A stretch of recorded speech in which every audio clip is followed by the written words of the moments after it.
What up？ 大家好，我是唢呐。What up？ 大家好，我是唢呐。And these 5大嘻哈时代的 rappers need to go to America right now, son. Back in the States, I have what's known as a DJ pool, where me and some of the top DJs in America, we share what we think are the dopest tracks. Because the job of a DJ is to set the trend.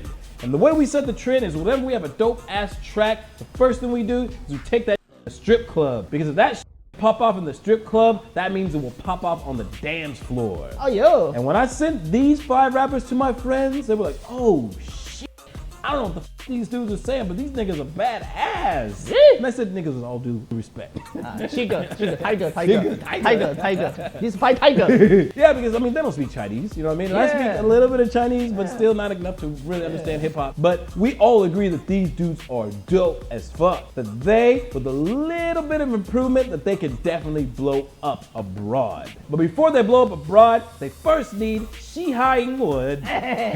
In case you don't know, we have released our hip hop English class. It is out now, where you can learn all this that they don't teach you in school. How to diss, how to slide chi, and how to sweet talk to them sweet things. So our 200 cheetah is already gone. You missed that, son. But if you act right now, the first 50 people can get 20% off of this course. So stop this video, click the link down below, go get that shit and come back. So back to my 5 rappers. These 5 rappers from 大嘻哈时代, we all agree have some really dope characteristics, some really dope shit. And we think there's a few things that they could tweak just a bit to make sure their shit is even more on point and they'd be sure to blow up abroad. Number 5. 雅痞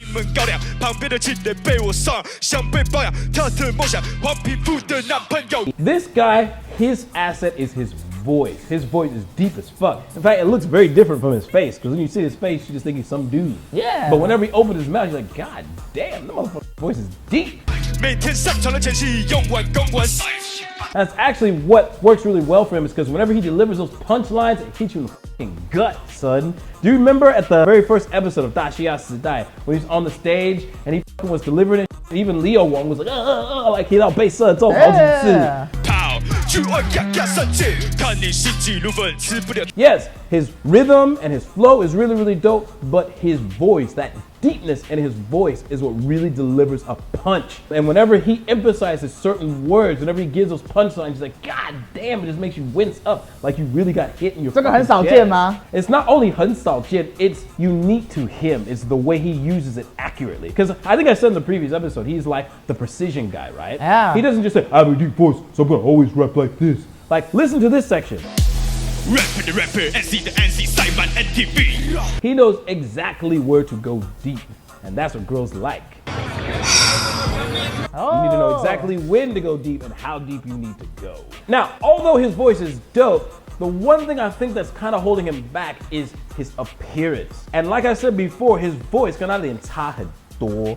So I think he needs to do a few things to kind of enhance his image, because the way he was dressed, he just really wears some typical stuff with his hat on backwards. Like, it's kind of like the basic Shia outfit. I'm not dissing the way the man dresses, but for us, whenever you come up on stage, before you even open your mouth, we judging you. So unless you fucking rip, unless you swole up, if you come out wearing some basic, you're gonna be like, man, what's this fool about to do? So I think he needs to kind of tweak his image a bit, so that whenever people see him before he opens his mouth, it's like, man, what's this motherfucker's got to say? He look like he can go deep.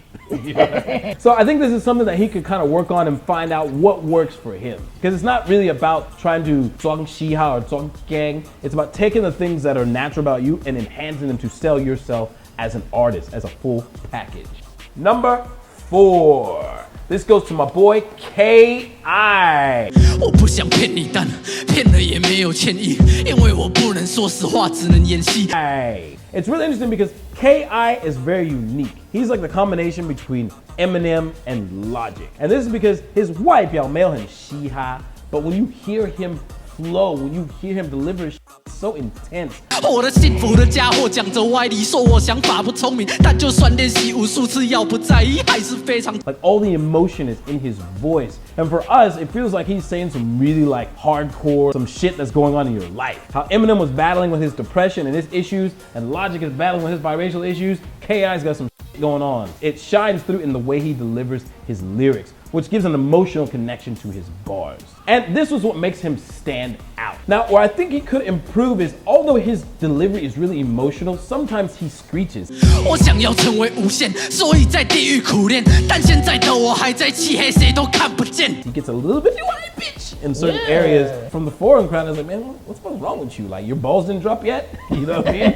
It's like you want to have that anger, you want to channel it, but you don't want it to get so out of control to where we are like, man, what's wrong with you? Get your shit together. You know what I'm saying? Yeah. So I think he needs to control the vocal part of it and really rein that in, but still keep the tension in his delivery. And also, his outfit works, but I think he could tweak it a little bit more so it stands out. Where it's like, yeah, he's the angry bully rapper, but he's the angry bully rapper who's got style. He looks good on stage when he's doing that shit. So maybe upgrade your hoodie, maybe get some cooler glasses, and you'll be good to go, man. All right, number 3. It's your boy, 弹头. Hey. I'm a hood role model and I go some deep. And I have to say, 从头到尾 never be fake. 告诉那些我的 hater man, I still getting paid. Now, 弹头 has the full package. He's got the swag on stage. He's got that crystal clean, smooth, silky voice. And I really like the way he flows. I first became aware of 弹头 back when he did remember the Asian Boy video where they did shit on the phone? Yeah. And like the way he rapped was just like, God damn, who is this motherfucker? He actually has a deep voice. I know he's kind of doing now, he kind of hits the more high pitch, but his voice is actually pretty deep. And the way he delivers this is very 怪嘻哈. It's 怪 as tell me, so like the Atlanta trapper guys. He pretty much has it all the way through. But the thing with 弹头 is that even though he's a really good rapper and he has like a great image, he has a great voice, I think he hasn't made it clear to the audience what he represents. Like, is he a drill rapper? Is he a trapper? To run this game, know my name. I don't even flex.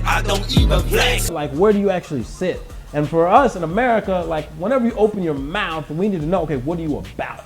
It doesn't mean you can't do other styles and try different things, but you need to first get your hardcore fan base and let them know, hey, this is me, I'm 弹头, this is my style, this is my flow, and this is what I'm about. And then once you got them locked in, you can try different stuff. Very much like how Drake did at the very beginning. Drake was all about that sing song, I'm sad because I can't find a girlfriend shit. Kiki, do you love me?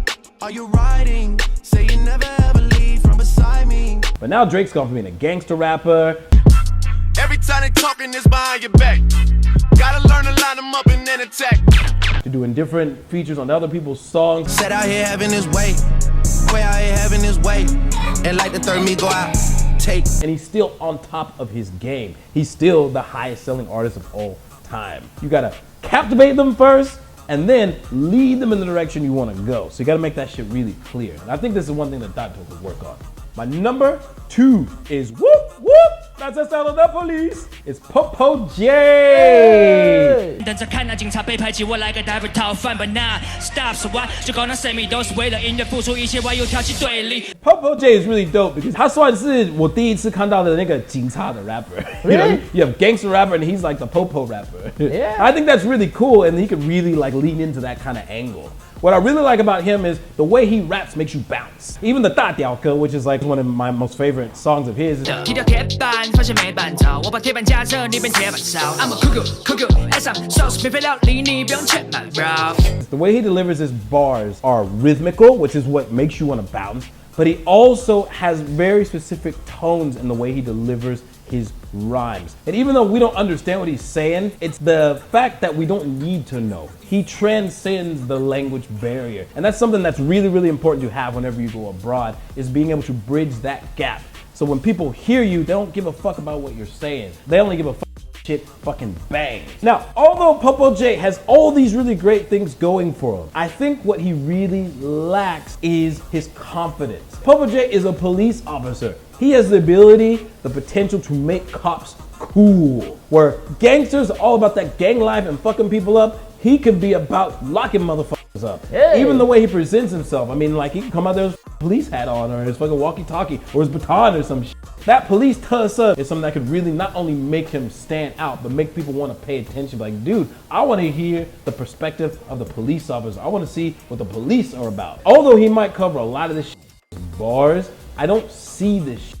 And seeing is believing. And if you're gonna come to America, where we don't really speak Chinese, you gotta show me that shit. Show me that you're about this police life. Like, you got thug life, he's got cop life.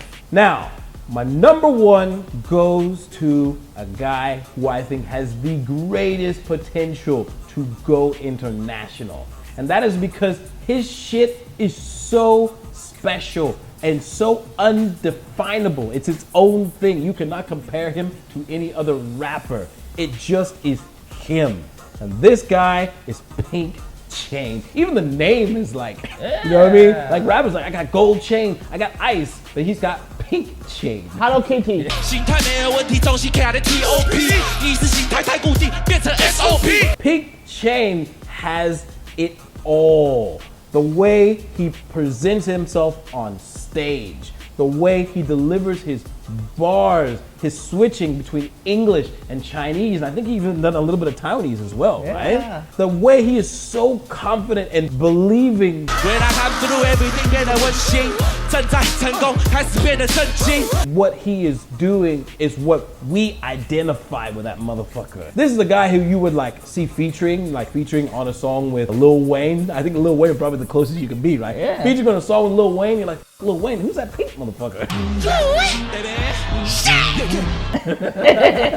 Like, he's got it. He just stands out above everybody on大嘻哈时代. But every once in a while, he goes a little bit too far with that crazy shit. A little bit too far with that tussa shit. And I think Pink Chain needs to kind of control the crazy. You know what I'm saying? Yeah. He needs to bottle it up and channel it. So when people hear his shit, when they see him, like, man, that motherfucker's crazy. But I like crazy. This shit's really, really cool. Every once in a while, I see him do some crazy shit. It's like, no, that's just not cool. That's like, 戏太多了，真的是。没有哈了。 And because whenever you're building your audience, you need to be able to relate with people before you can take them on like a different journey, before you can steer them in a different direction. All big pop stars do this. Lady Gaga, Beyonce, they all start with something that people can relate to, and they slowly brainwash them and doing some borderline crazy. Hence the Beehive, if you know what that is. Prepare to get stung by her obsessed fans, the busy bees of Beyonce's Beehive. Pink Chain, man, he's just like, he's in his own league. Like, he's just so far beyond what I've seen from the other rappers at 大嘻哈时代. 跟神父有敌意的 bitches， 我虚言一喷，虚喷一言。